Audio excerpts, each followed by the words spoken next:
अस्सलामुअलैकुम class 10th। आज हम करेंगे क्लास 10th की मोस्ट इंपॉर्टेंट जो है वो डेफिनेशंस है हमारे पास उर्दू मीडियम के लिए।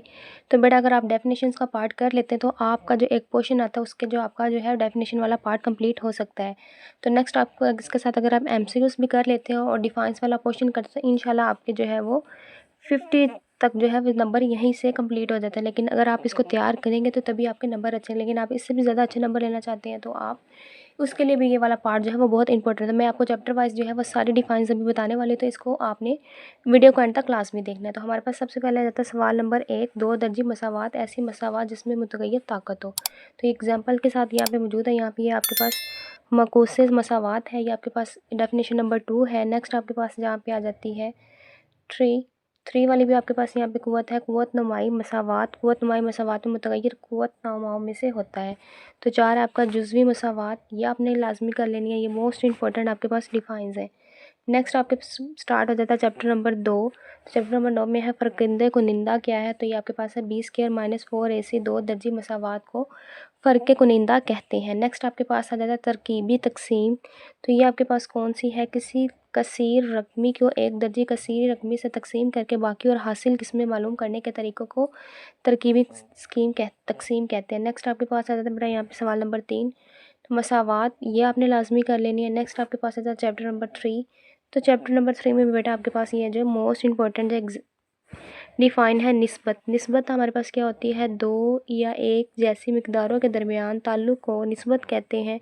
ए और बी की निस्बत को ए रेशो बी में भी ज़ाहिर करते हैं। निस्बत, इसको इंग्लिश में रेशो बोलते हैं लेकिन उर्दू में इसको हम निस्बत बोलते हैं। नेक्स्ट हमारे पास यहाँ पे आ जाता है तनासुब। तनासुब का आपको साइन ये नज़र आ रहा है यहाँ पे, जो 4 डॉटेड है ये आपके पास क्या है, तनासुब का साइन है। तो दो निस्बतों के दरमियान बराबरी के ताल्लुक़ को तनासुब कहते हैं। नेक्स्ट आपके पास आ जाता है सवाल नंबर 3, अगर दो मिकदारों के दरमियान ताल्लुक़ उस तरह हो कि एक मिकदार के बढ़ने और कम होने से दूसरी मिकदार भी उसी निस्बत से बड़ी कम हो तो उसे क्या कहते हैं, तुगय्यर रास्त कहते हैं। नेक्स्ट आपके पास आ जाता है बेटा यहाँ पे 4, तुगय्यर मकूस क्या है, ऐसी वो दो मिकदारों के दरमियान का ताल्लुक़ इस तरह हो कि एक मिकदार के बढ़ने से दूसरी मिकदार एक या एक के होने से बढ़ जाए। तो नेक्स्ट आपके पास यहाँ पे हो जाता है कि बेटा आपने वीडियो को एंड तक लाजमी देखा करें, आपके जो मोस्ट इंपॉर्टेंट जो है वो मैंने इसके शॉर्ट क्वेश्चन भी लास्ट में बताए हैं। नेक्स्ट आपके पास आ जाता है यहाँ पे 5, मुश्तरक मुतगय्यर, एक या एक से ज़्यादा मुतगय्यर में से रास्त मकूस को कहते हैं। नेक्स्ट हमारे पास आ जाता है यहाँ पे बाब नंबर 4। तो बाब नंबर 4 में बेटा आपके पास यहाँ पे है,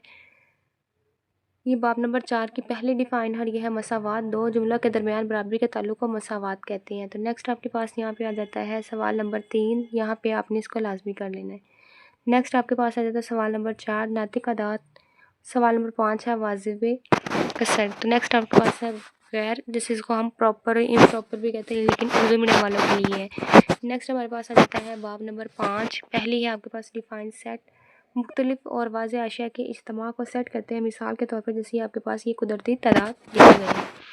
नेक्स्ट आपके पास आ जाता है जी बेटा जी यूनियन। यूनियन का सेट, दो यूनियन का सेट ऐसे अरकान पर मुश्तमिल होता है जो ए या बी दोनों में हो और इसको ए यूनियन बी से ज़ाहिर करते हैं। जैसा कि एग्जांपल पे आपके सामने है, ए और बी की वैल्यू आपके पास मौजूद है, इन दोनों का यूनियन है। यूनियन का मतलब होता है तमाम। तो इन सारे जो नंबर्स को है वो अरेंज करके लिखा जाए। नेक्स्ट आपके पास आ जाता है सेटों का तकाते।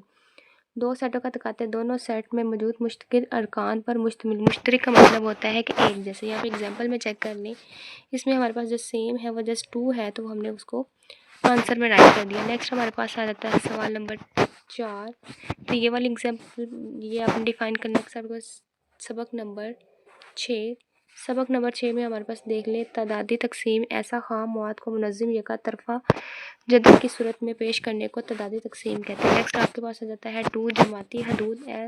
हर जमात में दो कीमतें होती हैं और एक छोटी और दूसरी बड़ी। इस ग्रोह की छोटी कीमत को ज़ेरे जमाती हद और दूसरी को ब्लाई जमाती हद कहते हैं। नेक्स्ट आपके पास आ जाता है 3, जमाती निशान, किसी के जमात के निशान दरमियानी नुक्ता को जमाती निशान कहते हैं। सवाल नंबर 4 आपके पास है इज्तिमाई तादाद, किसी ग्रुप में बलाई हद से कम तर ग्रुप्स को इज्तिमाई तादाद कहते हैं। तो ये आपने बेटा लाजमी करना है। नेक्स्ट आपके पास आ जाता है 5, कालमी नक्शा।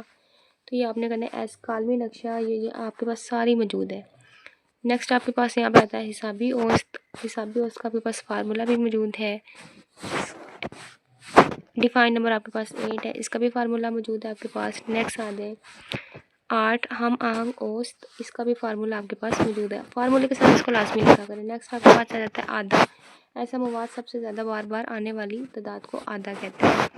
नेक्स्ट आपके पास आ जाता है यहाँ पे 10 वस्तानिया की मवाद के दरमियानी हिस्सा का तयन करना।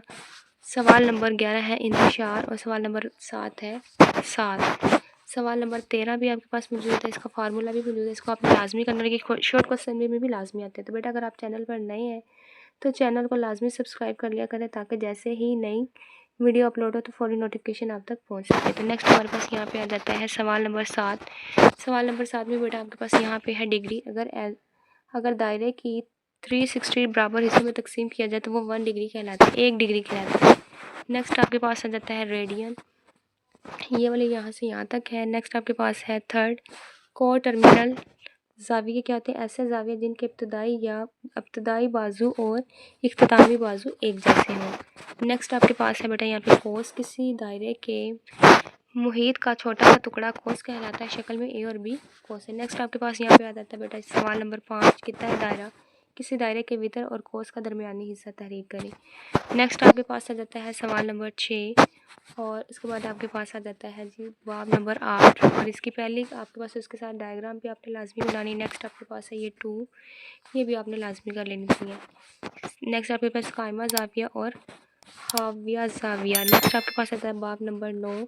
बाब नंबर 2 में आपके पास है दायरा, फिक्स्ड पॉइंट को हम क्या कहते हैं दायरा। और नेक्स्ट आपके पास है मुहित, दायरे का रदास हो आर हो तो रेडियस जो होता है वो रेडियस का फार्मूला आपके पास आ जाता है 2 पाई आर। नेक्स्ट आपके पास आ जाता है 3 रकबा, दायरे का रदास आर और उसका दर्जा कहता है पाई आर स्क्वायर। नेक्स्ट आपके पास 4 है हम खत नकात, एक ही खत पर ऐसे नकात जो एक ही खत पर मुश्तमिल है। नेक्स्ट आपके पास आ जाता है 5 मुहासरा दायरा, मुसल्लस के रास्तों में गुजरने वाला दायरा मुहासरा दायरा कहलाता है। नेक्स्ट इसकी डायग्राम भी मौजूद है। इसके बाद आपके पास आ जाते हैं जी बेटा सबक नंबर 10, ये इसकी डिफाइन आपने लाजमी कर लेनी है। नेक्स्ट इसको मैंने स्टॉप करके दिखा दिया, इसको आपने लाजमी कर लेना है। अगर आप ये डिफाइंस वाला पोर्शन कर लेते हैं तो इंशाल्लाह आपके नंबर है वो बहुत अच्छे आएंगे। अल्लाह ताला से दुआ कर अल्लाह आप सबको कामयाब करे। तो आपने बेटा कमेंट सेक्शन में आमीन लाजमी लिखना और अपने फ्रेंड्स से इसको लाजमी शेयर किया करें। नेक्स्ट आपके पास आ जाता है ये पहली डिफाइंस, इसको भी आपने सेक्टर को कर लेना। दायरे के 2 दासी किताब और इसके दरमियानी हिस्सा गिरोह इलाके को कहते हैं। नेक्स्ट आपके पास आता है मरकज़ी ज़ाविया, ये भी आपने लाजमी कर लेना। वितर और इसके यहाँ पे डायग्राम्स भी मौजूद है। नेक्स्ट आपके पास आ जाता है ऐसी शक्ल जिसके चारों रास्तों से दायरा खींचा गया। और नेक्स्ट आपके पास बाब नंबर 13, ये आखिरी चैप्टर है रदास और अहाता किसे कहते हैं। नेक्स्ट आपके पास आ जाता है मुहित दायरे के कोस की लंबाई को कतर कहते हैं, दायरे के मरकज़ से गुजरने वाले वितर को। नेक्स्ट आपके पास आ जाता है मुसल्लस, 3 ज़ावियों और 3 इज़ला पर मुश्तमिल शक्ल को हम क्या कहते हैं मुसल्लस किस्रुल इज़ला, 3 या 3 से ज़्यादा के तात खत से घिरी हुई शक्ल। नेक्स्ट आपके पास यहाँ पे आ जाता है जी रेगुलर कसीरुल इज़ला, ऐसे कसीरुल इज़ला जिसके तमाम इज़ला और ज़ाविये बराबर हो। नेक्स्ट आपके पास आ जाता है जी बेटा यहाँ पे रास कसीरुल इज़ला, किसी भी 2 ज़ावियों के मुश्तरक नुक्ता को रास कहते हैं। नेक्स्ट आपके पास आ जाता है यहाँ पे 9, ये भी आपने यहाँ से लेके यहाँ तक करनी, इसकी एग्जाम्पल भी लाजमी कर लेनी। नेक्स्ट 10 वाला आपके पास है, इसको भी बेटा आपने लाजमी कर लेना है। तो नेक्स्ट आपके पास आ जाता है 11 वाला भी आपने लाजमी कर लेना है। यहाँ पे चेक कर लें, इसको ऑलमोस्ट आप सारी का सारा करें। नेक्स्ट आपके पास आ जाता है यहाँ पे 12, इसको भी आपने लाजमी कर लें। उम्मीद है कि बेटा आपको वीडियो बहुत अच्छे से समझ आए। वीडियो को लाइक कर दे, शेयर कर दे, सब्सक्राइब करना मत भूलिएगा। नेक्स्ट पेपर में भी मैं आपको गेस्ट पेपर में नेक्स्ट पेपर जो है वो गेस्ट पेपर का बहुत मोस्ट इंपॉर्टेंट इसके साथ शेयर करने वाली है। तो वीडियो को एंड तक लाजमी देखा करें, क्योंकि इसके जो है मोस्ट इंपॉर्टेंट मैंने पॉइंट्स बताने होते हैं। मिलते हैं नेक्स्ट गेस्ट पेपर में, तब तक के लिए अल्लाह हाफिज़।